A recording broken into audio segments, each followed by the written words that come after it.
제가 자주 언급하는 말이지만 저는 부사역자를 뽑을 때 너무 낙관적인 사람은 선호하지 않습니다.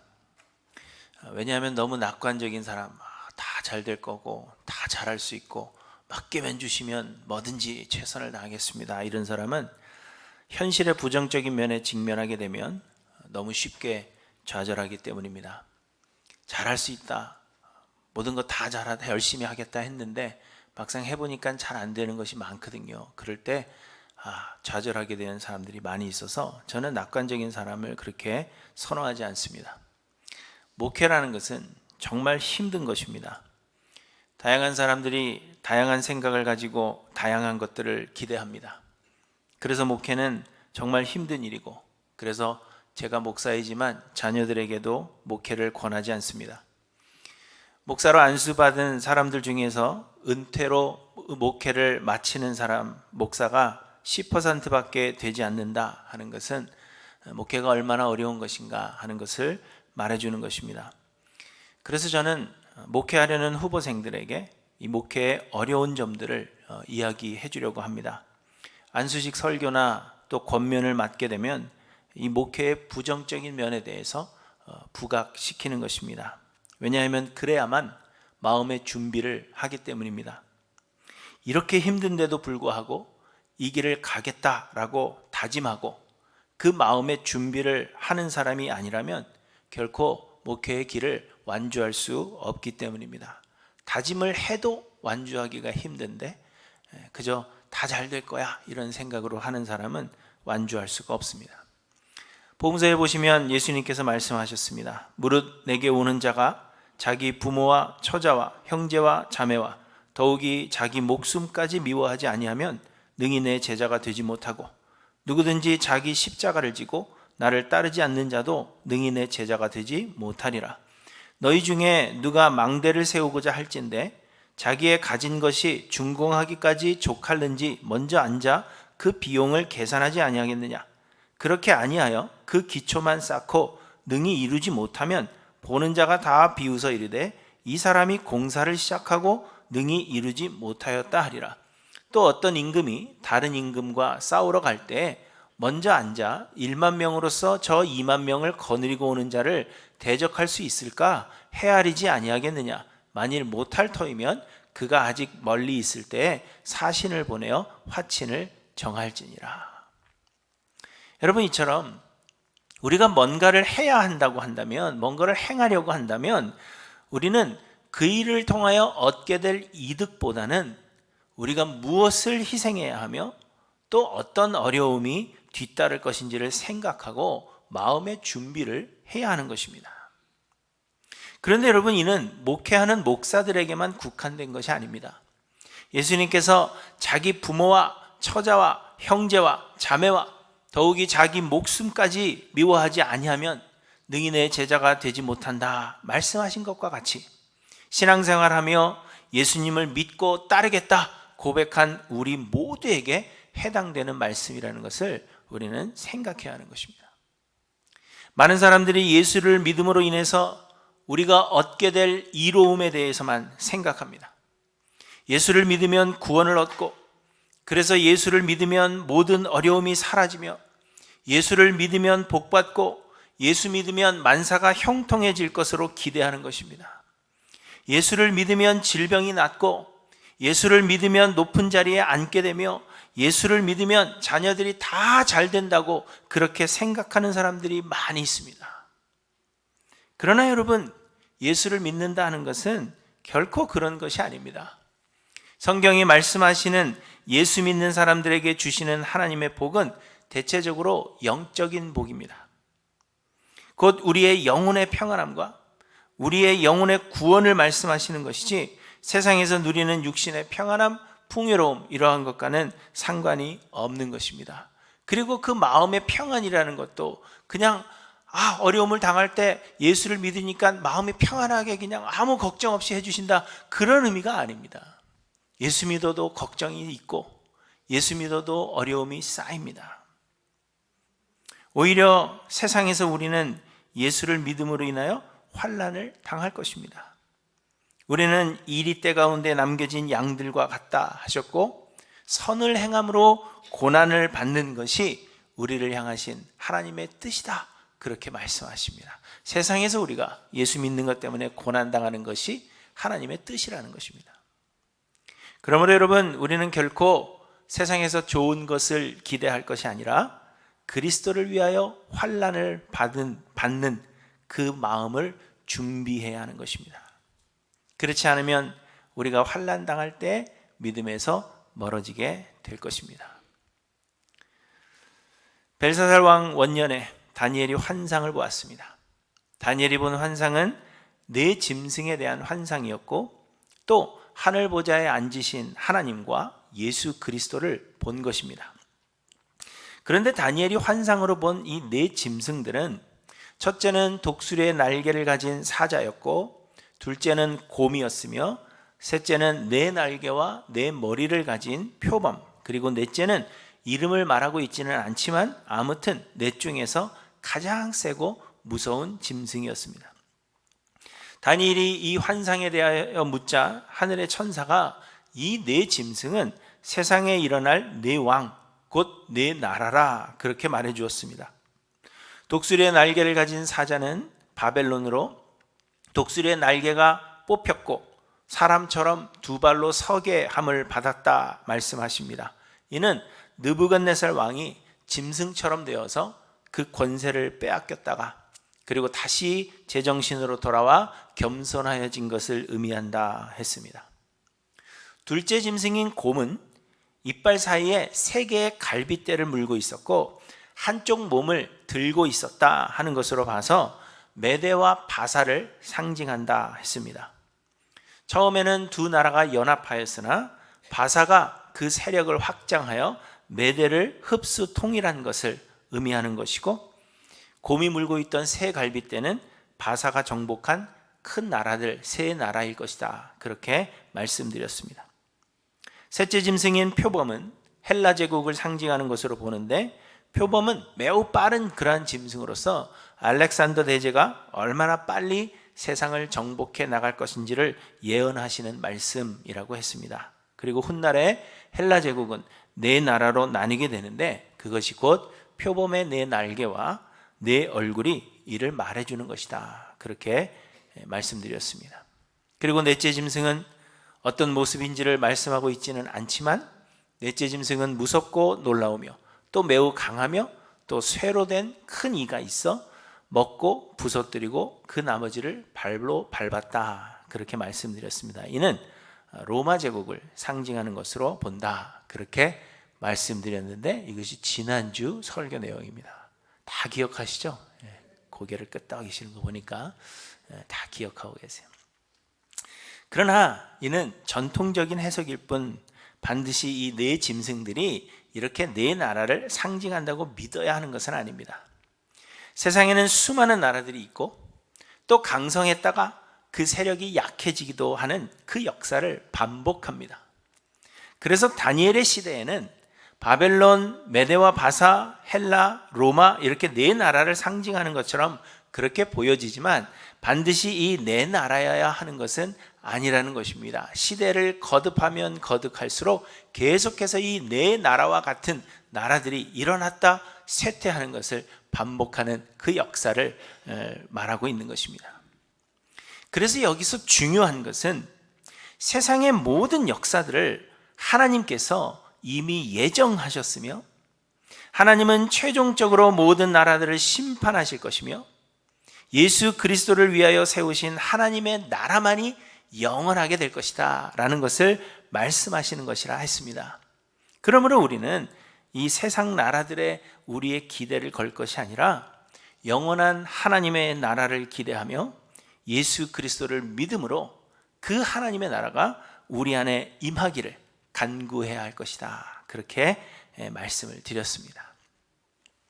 그런데 여러분, 다니엘은 오늘 본문에서 다른 짐승보다도 이 넷째 짐승에 관하여 확실히 알고자 했다, 그렇게 말씀하십니다. 그 이유는 이 넷째 짐승이 모든 짐승과 달라서 심히 무서웠기 때문이라, 그렇게 말씀하고 있습니다. 넷째 짐승의 이는 쇠요 발톱은 노스로 되어 있었는데 마구잡이로 먹고 부서뜨리고 발로 밟았다, 그렇게 말씀하십니다. 그리고는 머리에는 10뿔이 있었습니다. 그런데 이 넷째 짐승에서 다니엘의 관심을 끈 것은 사실 10뿔 사이에서 나온 또 하나의 작은 뿔이었습니다. 그 뿔에는 눈도 있고 큰 말을 하는 입도 있었으며, 비록 작게 시작되었으나, 그러니까 작은 뿔로 나오기 시작했지만 그 모양이 그의 동류들보다 더 커 보였다, 그렇게 말씀하십니다. 눈이 있다는 것은 지혜롭다는 것을 상징하는 것이고요, 큰 말을 한다 하는 것은 사람들을 놀라게 할 만한 그러한 말을 한다는 것으로 오만하다라는 것을 의미하는 것으로 해석이 됩니다. 그런데 21절에 보시면 이 뿔이 성도들과 더불어 싸워서 그들에게 이겼더니, 이렇게 말씀하십니다. 작은 뿔이 나왔는데 성도들과 싸웠습니다. 그런데 누가 이겼어요? 성도가 이겼어요? 뿔이 이겼습니다. 성도들이 졌다는 것입니다. 25절에 보시면 그가 장차 지극히 높으신 이를 말로 대적하며 또 지극히 높으신 이의 성도를 괴롭게 할 것이며 그가 또 때와 법을 고치고자 할 것이며 성도들은 그의 손에 붙임받아 한 때와 두 때와 반 때를 지내리라, 이렇게 말씀하십니다. 다시 말씀드리면 10뿔 사이에서 나온 그 작은 뿔 하나가 성도들을 괴롭게 하고 성도들과 싸워 이긴다는 것입니다. 성도들은 작은 뿔로 인하여 고통을 당할 것인데 이 작은 뿔을 능히 이기지 못한다는 것입니다. 이 작은 뿔은 하나님을 대적할 것이고 때와 법을 고치고자 한다 말씀하시는데, 이는 곧 성도들의 믿음을 근본적으로 흔들어 놓게 될 것이다 라는 것을 의미하는 것입니다. 그리고 성도들은 그의 손에 붙임받는다 하십니다. 곧 하나님께서 성도들로 하여금 그 작은 뿔에게 고통당하는 것을 내버려 두신다는 것입니다. 그래서 이 넷째 짐승이 특별히 다니엘의 관심을 끈 것입니다. 성도들이 당할 고통을 생각하니까 다니엘의 관심을 끈 것이고, 그래서 다니엘은 이 넷째 짐승에 대하여 더 자세히 알기를 원했고, 그리고 그 사실을 알게 된 후에 번민하게 된 것입니다. 성도가 당할 고통 때문입니다. 그러면 여러분, 이 넷째 짐승은 무엇이며 또 10뿔 사이에서 나온 작은 뿔은 과연 무엇을 의미하는 것일까요? 말씀드린 대로 넷째 짐승은 로마 제국을 상징하는 것이 분명합니다. 다니엘 2장에서 느부갓네살 왕이 꿈을 꾸었는데 큰 신상을 보았습니다. 그리고 그 신상의 네 부분이 다니엘의 환상 속에 나온 네 짐승과 평행을 이루는 것입니다. 그런데 신상의 네 부분이 네 나라를 상징하는 것이라고 했고, 다니엘이 본 네 짐승의 환상 역시도 네 나라를 상징하는 것이라 했습니다. 그리고 느부갓네살의 꿈에서 그 큰 신상의 네 번째 부분, 곧 종아리와 발가락 부분이 로마를 상징하는 것이라고 했습니다. 그렇기 때문에 넷째 짐승은 로마 제국을 상징하는 것으로 보여집니다. 다니엘은 2장에서 느부갓네살의 꿈을 해석할 때 이 넷째 나라에 대해서 이렇게 설명했습니다. 넷째 나라는 강하기가 쇠 같으리니 쇠는 모든 물건을 부서뜨리고 이기는 것이라. 쇠가 모든 것을 부수는 것 같이 그 나라가 문 나라를 부서뜨리고 찌을 것이며, 이렇게 이야기했습니다. 그런데 다니엘이 본 환상의 넷째 짐승도 무섭고 놀라우며 또 매우 강하며 또 쇠로 된 큰 이가 있어서 먹고 부서뜨리고 그 나머지를 발로 밟았으며, 이렇게 말씀하십니다. 이처럼 느부갓네살 왕의 그 꿈과 다니엘의 환상이 일치하는 것으로 넷째 짐승은 로마 제국으로 보는 것이 타당하다는 것입니다. 또한 넷째 짐승은 10뿔이 있었고 그 외에 또 다른 뿔이 나오매 세 뿔이 그 앞에서 빠졌다, 그렇게 말합니다. 10개의 뿔이 있었는데 앞에 세 뿔은 빠졌습니다. 로마는 후에 10나라로 나뉘게 되었고요, 그 중에 세 나라는 멸망하여 지구상에서 사라졌습니다. 그러므로 역사적으로 보아도 다니엘이 본 넷째 짐승은 로마 제국을 상징하는 것으로 그렇게 보여집니다. 그런데 예수님은 로마 제국 시대에 세상에 오셨습니다. 그러므로 예수님의 초림 이후부터 이제 이스라엘은 육적인 이스라엘을 의미하는 것이 아니라 영적인 이스라엘로 보는 것이 타당합니다. 곧 아브라함의 육적인 씨앗이 이스라엘이 아니라 이제부터는 예수를 그리스도로 믿는 자들이 이스라엘이라는 것입니다. 그러므로 예수님의 초림 이후 이스라엘에 대한 그 왕의 핍박, 박해는 유다의 나라가 아닌 그리스도인들을 향한 것으로 보는 것이 옳다는 것입니다. 그런데 여러분, 후에 나온 작은 뿔이 지극히 높으신 이를 말로 대적하며 또 지극히 높으신 이의 성도를 괴롭게 할 것이며 그가 또 때와 법을 고치고자 할 것이며 성도들은 그의 손에 붙임받아 한 때와 두 때와 반 때를 지나게 된다 말씀하십니다. 사람들은 이 작은 뿔에 대하여, 로마 제국 이후에 나오는 그 작은 뿔에 대하여 이 네 짐승이 나라를 상징하기 때문에 이 작은 뿔 역시도 역사의 한 인물이거나 혹은 어떤 단체 혹은 나라일 것이라 그렇게 생각했습니다. 그래서 어떤 사람들은 작은 뿔이 천주교의 교황이다 그렇게 주장하기도 했고요. 또 어떤 사람들은 이 열 뿔이 유럽 연합인데 작은 뿔은 유럽 연합을 이끄는 대표적인 나라 혹은 그 대표적인 사람일 것이다 그렇게 생각했었습니다. 그러나 처음 유럽 연합을 형성할 때 공교롭게도 유럽 연합을 시작한 나라의 수가 10개국이었기 때문에 10뿔이다 라고 생각을 했었는데 지금은 유럽 연합의 회원국이 27나라가 되었습니다. 그래서 10뿔은 유럽 연합은 아니겠구나 이제 그렇게 생각을 하게 되는 것이죠. 그렇다면 여러분, 작은 뿔은 무엇을 의미하는 것일까요? 현대의 신학자들은 이 작은 뿔이 적그리스도라 그렇게 이야기를 하는데 동의합니다. 그런데 저는 이것이 어떤 특정 인물이 아니라 사탄의 세력 그 자체를 의미하는 것이라고 생각합니다. 곧 사탄이 작은 뿔 그 자체이지만 사탄의 사주를 받은 세력들이 이제부터 나타나서 하나님을 대적하고 우리 믿는 자들을 괴롭게 할 것이라는 이야기입니다. 그런데 이 작은 뿔이 10뿔 가운데 나오는 것은 말씀드린 대로 예수님의 초림이 넷째 짐승으로 해석되는 로마 시대에 이루어졌고 그때부터 적그리스도의 활동이 시작되었기 때문입니다. 하나님은 사탄과 그의 세력들에게 성도들을 해하고 미혹할 권세를 주셨는데 곧 예수 그리스도의 초림 때부터 그 권세가 시작되었다는 것을 우리에게 말씀해 주고 있는 것입니다.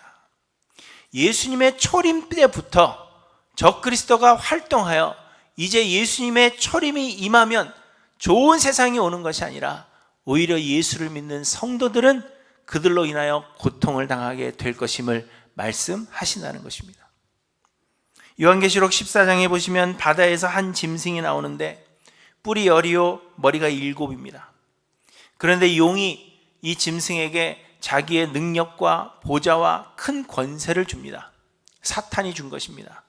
그래서 이 짐승은 과장되고 신성모독을 말하는 입을 받고 또 42달 동안 일할 권세를 받습니다. 그래서 이 짐승이 입을 벌려 하나님을 향하여 비방하고 권세를 받아 성도들과 싸워 이기게 됩니다. 이는 다니엘이 본 환상 속에 작은 뿔을 연상케 하는 것입니다. 이 작은 뿔은 큰 말을 하는 입이 있었고 성도들과 싸워 이겼습니다. 하나님을 대적하고 성도들을 괴롭게 하는 권세를 받았습니다. 그리고 이는 하나님께서 사탄, 마귀를 잠시 놓으심으로 인하여서 그 수하들을 부려 성도들을 괴롭게 하도록 하나님께서 허락하신 일이라는 것을 우리에게 말씀하고 있는 것입니다. 곧 하나님께서 다니엘에게 이 환상을 보여주시는 것은 예수님의 초림 이후로 예수님을 믿는 성도들은 끊임없이 환난을 당하게 될 것임을 말씀하시려는 것입니다. 하나님께서 이 일을 허락하셨고 하나님께서 그 권세를 주셨기 때문에 이제 예수님의 초림 이후에 우리 믿는 자들은 다 고난을 당하게 될 것이라는 것을 우리에게 말씀해 주고 있는 것입니다. 여러분, 유대인들은 유대의 독립과 하나님이 통치하시는 세상을 만들어줄 그런 메시아를 기다려왔습니다. 그런데 하나님께서 다니엘에게 이제 환상을 보여주시는 이때는 이제 곧 바벨론이 멸망하고 유다 백성들이 예루살렘으로 귀환하게 되기 전 얼마 전이라고 말씀을 드렸습니다. 이제 유대 백성들은 바벨론에서 떠나 예루살렘으로 돌아가게 될 것입니다. 그렇다면 유다 백성들은 무엇을 기대하겠습니까? 예루살렘으로 돌아가서 이제 성전을 재건하고 우리만의 커뮤니티를 만들게 되면 좋은 세상이 오겠구나. 하나님께서 메시아를 보내주셔서 이 땅에서 평화를 누리게 살 수 있도록 하나님이 그 나라를 세우시겠거나 하는 것을 기대했을 것이라는 것입니다. 그러나 하나님이 말씀하시는 것은 메시아의 도래 후에도 성도들의 삶은 환난이 계속될 것이고 성도는 그 환난을 이겨야만 한다는 사실을 말씀해 주고 있는 것입니다. 예루살렘으로 돌아간다고 해서 좋은 세상 오는 건 아니라는 겁니다.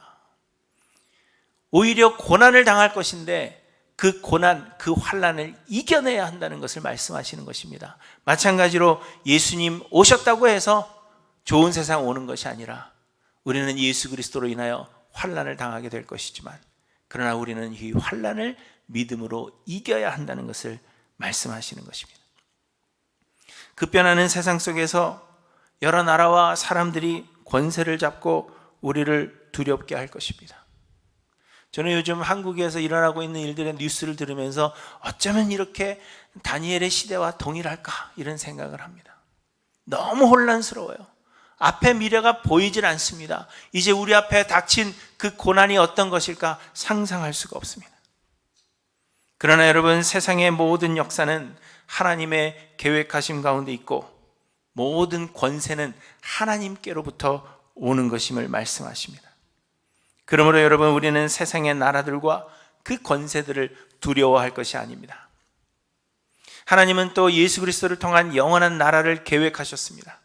지난주 본문 14절에 보시면 그에게 권세와 영광과 나라를 주고 모든 백성과 나라들과 다른 언어를 말하는 모든 자들이 그를 섬기게 하였으니 그의 권세는 소멸되지 아니하는 영원한 권세요 그의 나라는 멸망하지 아니할 것이니라 이렇게 말씀하셨습니다.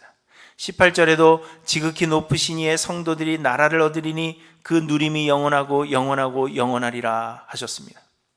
그리고 오늘 본문 22절에도 보시면 작은 뿔이 성도들과 더불어 싸워서 성도를 이길 것이라고 말씀하시지만 곧 옛적부터 항상 계신 이가 와서 지극히 높으시니 이에 성도들을 위하여 원한을 풀어주셨고 때가 이름에 성도들이 나라를 얻었더라 이렇게 말씀하십니다. 성도는 고통을 당할 것이지만 그러나 반드시 최후 승리를 얻을 것이며 영원한 나라에서 살게 될 것임을 약속하고 계십니다.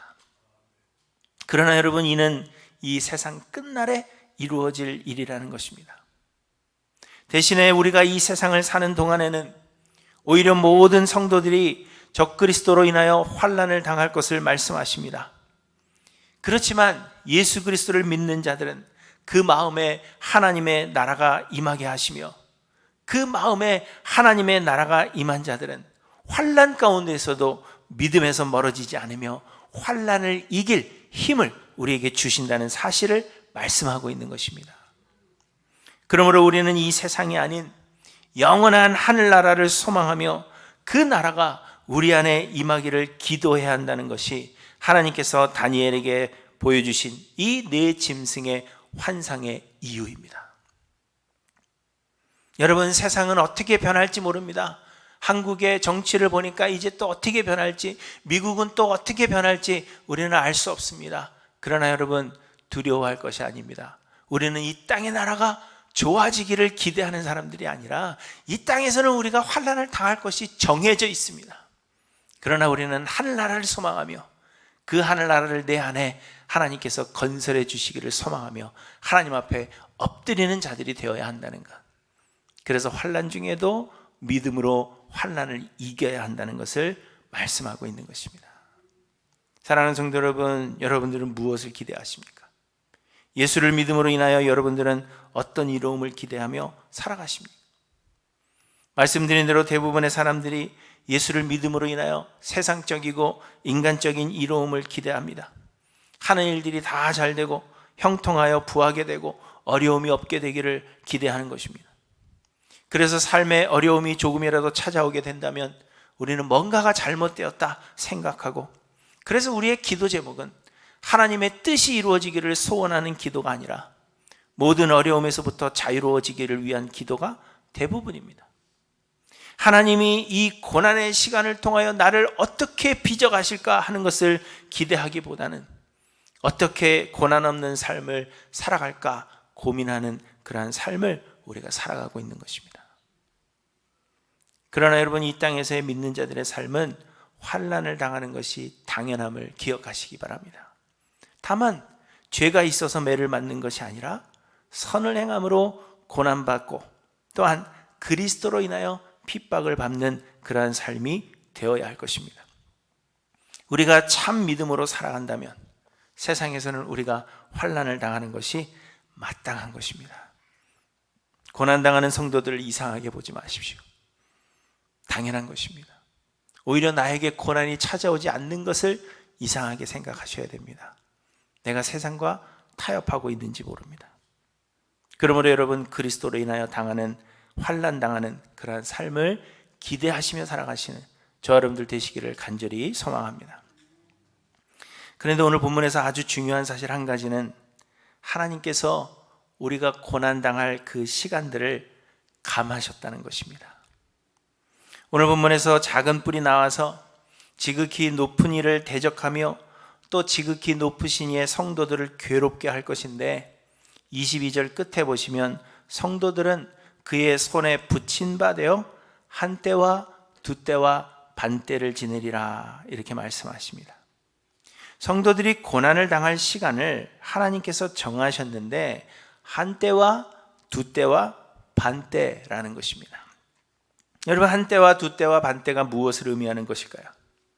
한 때는 주로 1년으로 해석이 되는데, 그래서 한 때 1년과 두 때 2년과 반 때 반년입니다. 그래서 합하여 3년 6개월의 시간을 말하는 것입니다. 이 시간은 요한계시록 13장에도 나오는데, 동일하게 바다에서 나온 짐승이 성도들을 괴롭게 할 권세를 받아 성도들을 괴롭게 하는데 얼마 동안 괴롭게 한다고 했을까요? 42달입니다.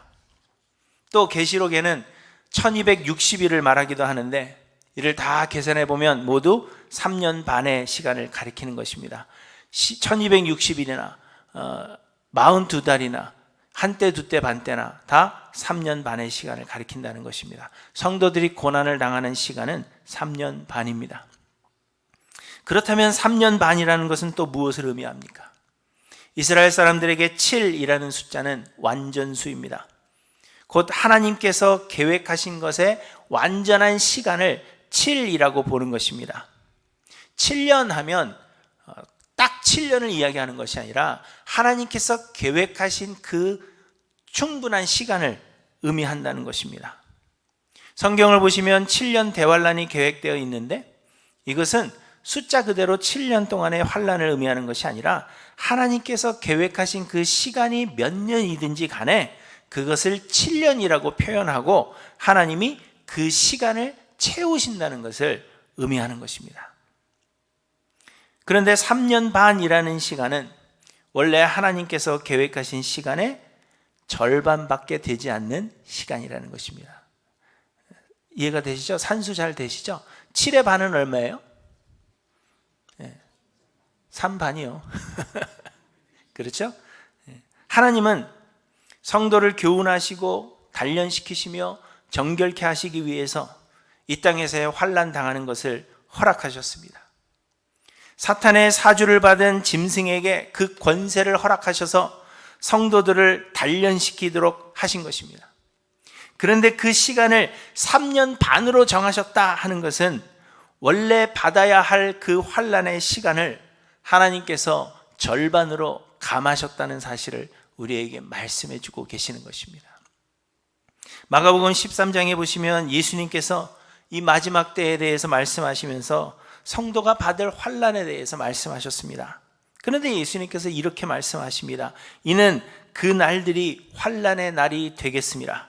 하나님께서 창조하신 시초부터 지금까지 이런 환난이 없었고 후에도 없으리라. 우리 모두가 다 환난을 받는다는 것입니다. 그런데 또 이렇게 말씀하십니다. 만일 주께서 그 날들을 감하지 아니하셨더라면, 만일 주께서 그 날들을 감하지 아니하셨더라면 모든 육체가 구원을 얻지 못할 것이거늘 자기가 택하신 자들을 위하여 그 날들을 감하셨느니라. 이렇게 말씀하십니다. 하나님께서 계획하신 그 환난의 날들을 우리로 하여금 다 지나가게 하신다면 이 땅에 한 사람도 믿음을 지킬 사람이 없다는 것입니다. 그래서 하나님께서 환난을 7년을 계획하셨지만 그 절반인 3년 반으로 그 날수를 감하셨다는 것을 우리에게 말씀하고 있는 것입니다. 또한 바울은 고린도전서 10장에서 이렇게 말씀하십니다. 사람이 감당할 시험 밖에는 너희가 당한 것이 없나니 오직 하나님은 미쁘사 너희가 감당하지 못할 시험 당함을 허락하지 아니하시고 시험 당할 즈음에 또한 피할 길을 내사 너희로 능히 감당하게 하시느니라. 이처럼 우리는 이 세상에서 환난을 당할 것이 분명하지만 그러나 하나님은 그 날들을 우리를 위하여 감하셨으며 또한 능히 감당할 힘을 우리에게 주신다는 것입니다. 그러므로 여러분 기억하십시오. 예수를 믿는 것이 이 세상에서의 형통함을 보장해 주지 않습니다. 예수 믿으면 복 받는다고 말하는 그 메시지들을 여러분 따라가지 마시고 귀를 막으셔야 합니다.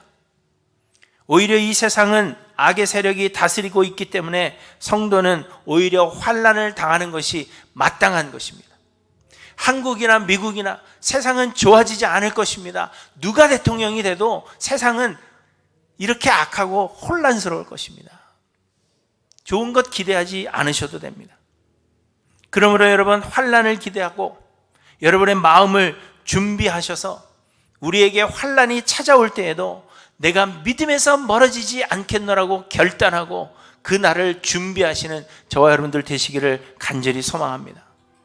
세상에 환난이 가득하고 악의 권세가 강해 보여도 다행인 것은 하나님께서 주관하고 계시며 모두 하나님의 권세 아래 있다는 것입니다. 하나님은 우리를 위해 예수 그리스도께서 다스리시는 영원한 하늘나라를 예비해 두셨으며 주께 삶을 들여 순종하는 자들에게 성령을 통하여 이 땅에서도 환난을 이길 힘을 공급해 주시는 것입니다. 그리고 하나님은 환난 당할 날수를 감하셔서 우리의 구원을 반드시 이루실 것임을 오늘 다니엘이 본 그 환상을 통하여 우리에게 말씀해 주시는 것입니다. 그러므로 여러분 담대하십시오. 세상을 두려워하지 마십시오. 세상이 악해지고 혼란스러워지고 어려움이 찾아오고 환난이 찾아온다 할지라도 여러분 세상에 굴복하지 마시고 세상과 결코 타협하지 않으시는 저 여러분들 되시기를 간절히 소망합니다. 주께 삶을 들여서 성령께 순종하심으로 이 환난을 이기시는 하일랜드교회 성도님들 되시기를 간절히 소망합니다. 이기는 자는 하늘나라를 상속으로 받고 하나님이 아버지가 되시며 우리는 하나님의 아들이 될 것이라 약속하셨습니다. 요한계시록 21장 말씀입니다. 이기는 자는 하늘나라를 상속받고 하나님이 아버지가 되시며 우리는 하나님의 아들이 될 것입니다. 어려운 세상, 환난 많은 세상을 기대하시되 마음으로 준비하시고 예수 그리스도를 믿는 그 믿음으로 성령의 도우심으로 넉넉히 세상을 이겨서 하늘나라를 상속받으시는 하일랜드교회 모든 성도님들 되시기를 주님의 이름으로 간절히 축원합니다.